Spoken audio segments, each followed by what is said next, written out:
Hi, good morning. So ಇವತ್ತು diesel engine ಕಾರ್ಗಳನ್ನ ಯಾವ ರೀತಿ ಸ್ಟಾರ್ಟ್ ಮಾಡಬೇಕು ಅಂತ ಹೇಳ್ಕೊಡ್ತೀನಿ. ತುಂಬ ಜನ ಏನು ಮಾಡ್ತಿದ್ದಾರೆ ಅಂತ ಹೇಳಿದ್ರೆ, ಸೊ ಪೆಟ್ರೋಲ್ ಗಾಡಿನೂ ಒಂದೇ, ಡೀಸೆಲ್ ಗಾಡಿನೂ ಅಂತ ಹೇಳಿ ಸ್ಟಾರ್ಟ್ ಮಾಡಿದ ತಕ್ಷಣ ಬೆಳಗ್ಗೆ ಎದ್ದ ತಕ್ಷಣ ನನಗೆ ಪುರ್ರ ಅಂತ ಹೋಗ್ಬಿಡ್ತಾರೆ, ಎಕ್ಸಲೇಟ್ ಬೇರೆ ಮಾಡ್ತಾರೆ. ಸೊ ಅದು ರಾಂಗ್ ಅಂತ ಕೆಲವ್ರಿಗೆ ಗೊತ್ತಿರುತ್ತೆ, ಬಟ್ ಆದರೂ ಕೂಡ ಅನ್ಫಾರ್ಚುನೇಟ್ ಮಾಡ್ತಾನೆ ಇರ್ತಾರೆ. ಸೊ ಅದು ರೈಟಾ ರಾಂಗಾ ಅನ್ನೋದು ಇವತ್ತು ತಿಳ್ಕೊಳ್ಳೋಣ. ಆದರೆ ಅದಕ್ಕಿಂತ ಮುಂಚೆ ಒಂದು ಡೆಮೋ ವಿಡಿಯೋ ನೋಡ್ಕೊಂಡು ಬಂದ್ಬಿಡಿ. ಸೊ ಈಗ ನಮ್ಮ ಹತ್ರ ಇರುವಂಥದ್ದು ಒಂದು ಡೀಸೆಲ್ 7 ಸೀಟರ್ ವೆಹಿಕಲ್. ಸೊ ಇದನ್ನು ಆಲ್ರೆಡಿ ಎಂಟ್ರಿ ಮಾಡಿದ್ದೀನಿ, ಓಪನ್ ಮಾಡಿದ್ದೀನಿ. ಇದು ಕೀಲೆಸ್ ಎಂಟ್ರಿ ಆಗಿರುತ್ತದೆ ಮತ್ತು ರಿಮೋಟ್ ಕೂಡ ಇದರಲ್ಲಿರುತ್ತೆ. ಸೊ ಬಂದಿದ ತಕ್ಷಣ ಫಸ್ಟು ಪುಷ್ ಸ್ಟಾರ್ಟ್ ಬಟನ್ ಇರುತ್ತೆ. ಸೊ ಕೀನ ಇಲ್ಲಿ ಇಟ್ಟಿದ್ದೀವಿ ಆಲ್ರೆಡಿ. ಸೊ ಫಸ್ಟು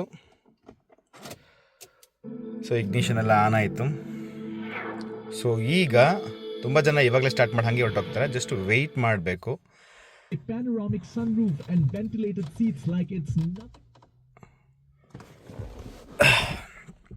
ಸೊ ಎಲ್ಲ ಚೆಕ್ ಇಂಜಿನ್, ಇದನ್ನು ತುಂಬ ಜನ ಮಿಸ್ ಮಾಡ್ಕೊಂಡ್ಬಿಡ್ತಾರೆ. ಫಸ್ಟು ಏನೇನು ಮಿಸ್ ಆಗ್ತಿದ್ದೀವೆಲ್ಲ ಚೆಕ್ ಮಾಡ್ಕೋಬೇಕು.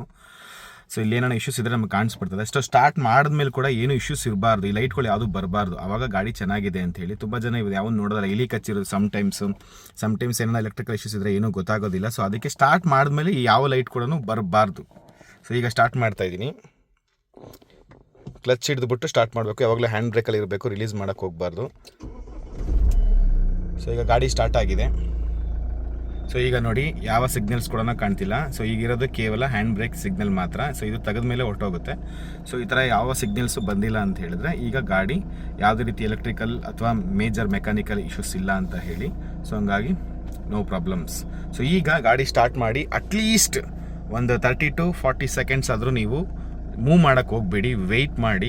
ಸೊ ಯಾಕೆ ಅಂತ ಹೇಳಿದ್ರೆ ಇಂಜಿನ್ ಆಯಿಲ್ ಇರೋವಂಥದ್ದು ಎಲ್ಲ ಕೂಡ ಸರ್ಕ್ಯುಲೇಷನ್ ಆಗಬೇಕು. ಇಂಜಿನ್ ಆಯಿಲು ಸ್ಪೆಷಲಿ ಟರ್ಬೋ ಕೂಡ ಹೋಗಬೇಕು. ಸೊ ಅದಕ್ಕೆ ಗಾಡಿ ವಾರ್ಮ್ ಅಪ್ ಆಗೋದ್ರ ಜೊತೆಗೆ ಎಲ್ಲ ಕಡೆ ಆಯಿಲ್ ಸರ್ಕ್ಯುಲೇಷನ್ ಕೂಡ ವೆರಿ ವೆರಿ ಇಂಪಾರ್ಟೆಂಟ್ ಆಗುತ್ತೆ. ಸೊ ಗಾಡಿ warm up is very very important. So ನೀವು ಓಡಿಸ್ತಾ ನೀವು ಬೆಳಗ್ಗೆ 9 ಗಂಟೆಯಿಂದ 10 ಗಂಟೆವರೆಗೆ ಓಡಿಸಿ ಮತ್ತೆ ನಿಲ್ಲಿಸಿ ಆಮೇಲೆ ನೀವು ತೆಗಿತಾ ಇದ್ರೆ ಗಾಡಿ ಏನು ಪ್ರಾಬ್ಲಮ್ ಆಗೋದಿಲ್ಲ ಸಡನ್ ತೆಗೆದ್ರೆ. ಬಟ್ ನೀವು ಡೈಲಿ ಆಲ್ಮೋಸ್ಟ್ ಒಂದು 7-8 ಅವರ್ ಗ್ಯಾಪ್ ಆದಮೇಲೆ ಗಾಡಿ ತೆಗಿತಾ ಇದ್ದೀರಾ ಅಂತ ಹೇಳಿದ್ರೆ ಬೆಟರ್ ಒಂದು 30 ಸೆಕೆಂಡ್ಸ್ ಆದ್ರೂ ಮಾಡರ್ನ್ ಡೀಸೆಲ್ ವೆಹಿಕಲ್ ಅಟ್ಲೀಸ್ಟ್ ಒಂದು 30 ಸೆಕೆಂಡ್ಸ್ to 40 ಸೆಕೆಂಡ್ಸ್ ಆದ್ರೂ ಹೋಲ್ಡ್ ಮಾಡಿ ಗಾಡಿ ಸ್ಟಾರ್ಟ್ ಆದಮೇಲೆ ನ್ಯೂಟ್ರಲ್ ಪೊಸಿಷನಲ್ಲೇ ಇರಲಿ. ಸೊ ಈಗ ಮೂವ್ ಮಾಡೋಣ. ಸೊ ಮೂವ್ ಮಾಡೋ ಟೈಮಲ್ಲಿ ತುಂಬ ಜನ ಅಂತ ಮಾಡೋಂಥ ಮಿಸ್ಟೇಕ್ ಏನು ಮಾಡಿಬಿಡ್ತಾರೆ, ಎಕ್ಸಿಲೇಟರ್ ಮಾಡಿದೆ ನೋಡಿ, ಜಸ್ಟ್ ಹೈಡ್ಲಿಂಗಲ್ಲೇ ಹೊರಟೋಗುತ್ತೆ ಗಾಡಿ. ಸೊ ಹಂಗಾಗಿ ಹೈಡ್ಲಿಂಗ್ನಲ್ಲೇ ಮೂವ್ಮೆಂಟ್ ಮಾಡ್ತಾಯಿರಿ. ಸೊ ನಿಮ್ಗೆ ಅದು ಈಸಿಯಾಗಿ ಹೊರಟೋಗುತ್ತೆ. ಸೊ ಈ ರೀತಿ ನೀವು ಆರಾಮಾಗಿ ಗಾಡಿನ ತೆಗಿಬಹುದು. ನೋಡಿದ್ರಲ್ಲ. ಸೊ ನಿಮ್ಮ ಹತ್ರ ಯಾವುದೇ ಡೀಸೆಲ್ ವೆಹಿಕಲ್ ಇದ್ರೂ ಕೂಡ ಸೇಮ್ ಟು ಸೇಮ್ ಹಿಂಗೇ, ಸ್ಪೆಷಲಿ ನೀವು ಲಾಂಗ್ ಡ್ರೈವ್ ಹೋಗ್ಬೇಕಾದ್ರೆ ತುಂಬಾ ಕೇರ್ಫುಲ್ಲಾಗಿ ಇಟ್ಕೋಬೇಕಾಗುತ್ತೆ. ಯಾವಾಗ ಏನು ಬೇಕಾದ್ರೂ ಆಗಬಹುದು. ನಾನು ಲಾಸ್ಟ್ ಡೆಲ್ಲಿ ಟು ಬೆಂಗಳೂರು ಇನ್ಸಿಡೆಂಟಲ್ಲಿ ನಿಮ್ಗೆ ಹೇಳಿದ್ದೆ ಸೊ ಏನಾಯಿತು ಅಂತ ಹೇಳಿ. ಸೊ ಅದೆಲ್ಲ ಆಗೋ ಚಾನ್ಸಸ್ ಇರುತ್ತೆ.